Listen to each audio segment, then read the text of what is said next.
मित्रों, शास्त्रों में मुख्य रूप से 8 प्रकार की यक्षिणियों का विवरण मिलता है, जिन्हें अष्ट यक्षिणी भी कहा गया है। यक्षिणियां कोई शरीरधारी नहीं होती हैं, अपितु यह एक ऊर्जा का स्वरूप होती हैं, जो साधना पूर्ण होने पर व्यक्ति को प्रत्यक्ष दिखाई देती हैं। मित्रों, हर यक्षिणियां कुछ खास तरह की शक्तियां होती है। कामेश्वरी यक्षिणी के बारे में यह कहा जाता है कि यह सदैव चंचल रहने वाली होती हैं, मतलब मन के समान होती हैं। यह देखने में बहुत अधिक मादक होती हैं। यह हर क्षण साधक को मनोरंजन प्रदान करती हैं। इसके अलावा यह साधक को पौरुष भी प्रदान करती हैं। कामेश्वरी यक्षिणी के स्वरूप के बारे में बताया जाता है कि यह देखने में काफी सुंदर होती है और यह चंद्रमा के समान काफी उज्ज्वल होती है। यह हंस की सवारी पर चलती है और इसके साथ साथ 2 महिलाएं होती हैं जो कि पंखे डुलाती रहती हैं। सभी स्त्रियां पीतांबर रंग की साड़ी में होती हैं। यक्षिणी के बारे में यह कहा जाता है कि वह गुलाबी रंग की पोशाक पहने रहती है। कामेश्वरी यक्षिणी की साधना के फायदे। मित्रों, कामेश्वरी देवी की साधना करने के कई सारे फायदे होते हैं। ऐसा माना जाता है कि यह साधना करने से मन शांत रहता है और बूढ़ापे का असर कम हो जाता है। आपके विचारों के अंदर आकर्षण शक्ति बढ़ जाती है। इसके अलावा आपके घर के अंदर झगड़े हो रहे हैं तो वह भी कम हो जाते हैं। कुल मिलाकर आपको भौतिक और अभौतिक दोनों ही प्रकार के सुख मिल जाते हैं।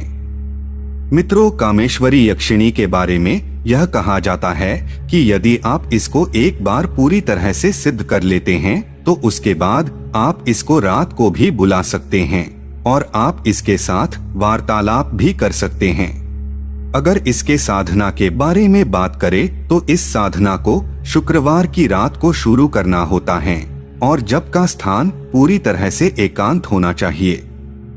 वैसे तो आप इस देवी की साधना को पूजा स्थल पर भी कर सकते हैं, लेकिन वहां पर यह आपको प्रत्यक्ष दर्शन नहीं देगी, लेकिन सिद्ध होने पर आपके कामों को पूरा जरूर करेगी।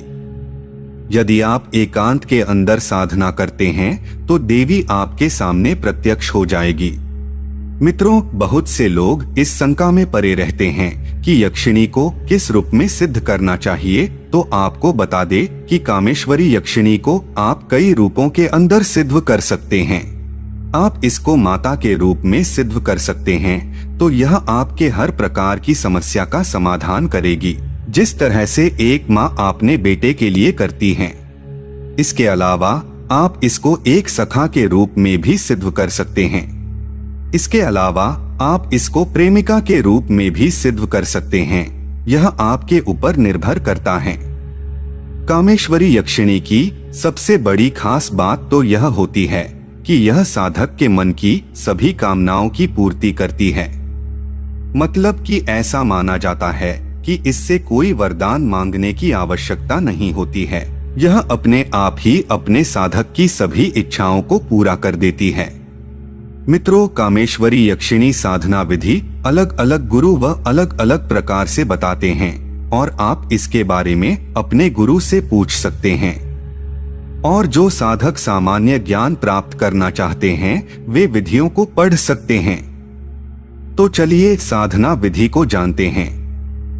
मित्रों, कामेश्वरी यक्षिणी को किसी भी वट वृक्ष के नीचे चंदन के मंडल से देवी की पूजा करनी चाहिए और उसके बाद दिए गए मंत्र का 3,000,000 बार जप करना होता है। यह 3 सप्ताह तक करना होता है। ऐसा करने से यक्षिणी साधक से प्रसन्न हो जाती है और उसे उचित वर प्रदान करती है। इसके अलावा एक दूसरी विधि के अंदर यह बताया गया है कि इसकी साधना किसी भी गूलर के पेड़ के नीचे बैठकर करनी होती है। घी का चौमुखा दीपक जलाकर साधक को उस दीपक को बिना पलक झपकाए देखना होता है और मंत्र जप करना होता है।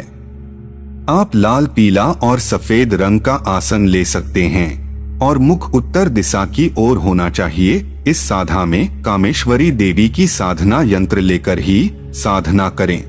ऐसा करने से अनुभव जल्दी होती है। यह साधना 21 दिन की होती है। मित्रों, एक आम कामेश्वरी की साधना का तरीका आसान होता है। अधिक से ज्यादा लोग इसी तरह ही कामेश्वरी यक्षिणी को सिद्ध करते हैं। इस विधि में व्यक्ति अपने सामने किसी कागज के ऊपर नीचे गुप्त मंत्र को 5 बार लाल कलम से लिखकर और अपने आज्ञा चक्र पर ध्यान देकर और गुप्त मंत्र को 11 माला 9 दिन तक करता है। उसके बाद किसी कन्या को फल दान करे के इस कागज को लाल कपड़े के अंदर भरकर पहन लेते हैं। कुछ ही दिनों के अंदर आप इसके प्रभाव को देखकर मंत्र मुग्ध हो जाएंगे।